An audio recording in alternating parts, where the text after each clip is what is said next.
Futebol Clube, com Dimara Oliveira. Cá está Dimara com um adereço dourado na cabeça que você não poderá ver, mas que... Só no Minas Esporte. Que realmente realça bastante beleza de Dimara nesta manhã de quinta-feira chuvosa. Mas daqui a pouquinho no Minas Esporte, na TV Band Minas, você vai poder conferir o adereço que acabei de me referir aqui. Dimara Oliveira e o Goiás ontem, hein, Dimara? Ô, Paulo, você sabe que eu tenho que acompanhar nossos companheiros paulistas nesse momento, que eles estavam dizendo ontem assim, olha que a gente tá assim, olha, o Goiás não passa da primeira fase, passou, não passa da segunda, passou, não passa da terceira, passou, das quartas de final, da semifinal, chegou na final. E aí, ontem havia aquele questionamento, porque o Goiás realmente fez um grande primeiro tempo, né? Sim. Quando a gente diz assim, foi um jogo de gala em termos de Sul-Americana, sem dúvida nenhuma, né? Fez os gols, a questão da expulsão, e aí ele tinha um segundo tempo todo para estar ampliando aquele placar e talvez levando uma vantagem que ele dificilmente o adversário conseguiria tirar. E aí você questiona, né? Olha, faltou talvez um gol, não tem essa tranquilidade toda, porque a gente sabe que em Avejaneda a situação é bem mais complicada. E aí você questiona isso, né? E o pessoal fala assim, pô, mas faz 2 gols diferentes, tá todo mundo questionando, eles mesmos estavam dizendo, e acho que a gente tem que concordar com isso. A gente sempre fica achando que o Goiás poderia fazer um pouco mais, mas está chegando. E aí, claro que o reflexo também dessa queda que aconteceu no futebol argentino, acho que isso tem que ficar claro, né? Das equipes tradicionais que estão tendo esses problemas e são financeiros, isso, né, me no futebol argentino. Tanto. Imagino, triste. A gente fica, todo mundo fica muito triste. Aqui, deixa eu te falar uma coisa séria aqui agora. E quando a gente olha, para essa realidade do Goiás e lembra que o Atlético, time por time, é superior ao Goiás, se o Atlético tivesse a oportunidade de ter jogado com o Palmeiras, com o time completo, não o fez porque tinha que garantir a permanência na Série A, mas se tivesse essa oportunidade, provavelmente o Atlético é que estaria lá. Pois é, hoje meu tweet tá cheio com essas perguntas, dá para imaginar, né? Será que o Atlético não poderia ter feito isso? Acho até que poderia, né? A gente questionou muito quando a opção foi pelo time misto, mas eu acho que era um momento em que o Atlético arriscaria muito, e a gente já falou sobre isso, da questão da condição física dos seus jogadores, que não estavam bem, né? Você tinha 3 ou 4 jogadores em condições reais mesmo de estar atuando nas duas competições, e acho que ele estaria arriscando demais até em termos de contusão.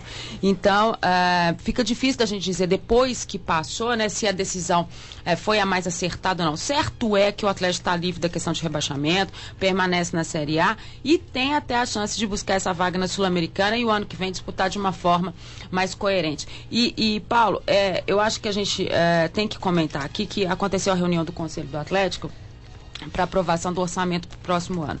E a gente ficou muito feliz com o relato do presidente do Conselho, o Cadar, do seguinte questão, que todas as dívidas do Atlético estão equacionadas, que o Atlético hoje é um clube viável, que a administração... Está saneado. Saneado, a gente pode dizer assim, as dívidas existem, mas elas hoje conseguem ser equilibradas e a receita equilibrada.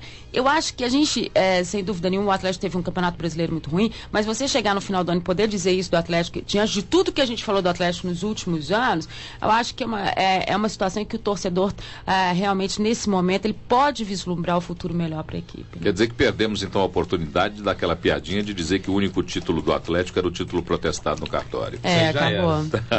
Então acho que isso é um ponto São Paulo importante. Garante a vaga para a Sul-Americana. Garante, só o empate já resolve. E ainda embolsa R$1 milhão. R$1 milhão, que é o prêmio para quem chegar nessa vaga da Sul-Americana, até a 14ª posição desse campeonato. Então são situações muito bacanas que o Atlético começa a enfrentar. Então você vê que não adianta, a equipe tem que se estruturar também para estar podendo chegar a algum lugar. E acho que por isso que a gente pode prever que 2011 pode ser muito melhor para o Atlético. E o Cruzeiro? O Cruzeiro tem que vencer.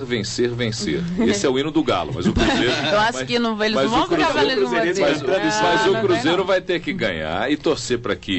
Eu estava vendo uma análise, me pareceu errado uma análise num jornal de São Paulo que dizia que o Cruzeiro tinha que vencer e torcer para que Fluminense e Corinthians não perdessem, mas se Fluminense e Corinthians empatarem e o Cruzeiro vencer pelo número de vitórias, será campeão. Pelo número de vitórias, ele vai ter uma vitória a mais. Mas o bacana que a gente pode dizer para o torcedor cruzeirense, e acho que foi a grande notícia, é o efeito suspensivo para o processo, e aí é bom explicar, foi o processo que envolveu todo o time do Cruzeiro, daqueles incidentes do Corinthians, então está incluído o Cuca, está incluído o Zé Perrella, está incluído o Gil, está incluído o Gilberto, o efeito suspensivo, e o Cuca vai poder estar no banco no comando dessa equipe no último jogo. Isso é muito importante, Paulo, porque por mais que a gente diga assim, olha, eles já sabem o que eles têm que fazer, olha, é um time maduro, você ter a presença do seu treinador, né, na motivação ali, no posicionamento, no acerto à beira do gramado, é uma outra história. E a gente até dizia ontem, é bem possível que o STJD conceda esse efeito suspensivo para o Cruzeiro por uma questão de não estar sendo questionado na última rodada do campeonato. Acho que essa rodada vai ficar todo mundo de olho. Você já pensou a arbitragem desses 3 jogos? Né? Quer dizer, já vai ter esse questionamento natural. Você já pensou se eles negam o efeito suspensivo para o Cruzeiro nessa questão do julgamento? Quer dizer, você poderia aumentar a chance de ter ainda mais uma questão polêmica nessa reta final de Campeonato Brasileiro. Então, acho que foi por aí que esse efeito suspensivo acabou sendo concedido e o Cuca vai poder estar em campo. O Cuca vai acertar a formação da equipe hoje, ele deve ir com 2 meias e 2 atacantes mesmo pelo meio, e o Gilberto, quem sabe, ocupando aí a lateral, o Gilberto que está voltando.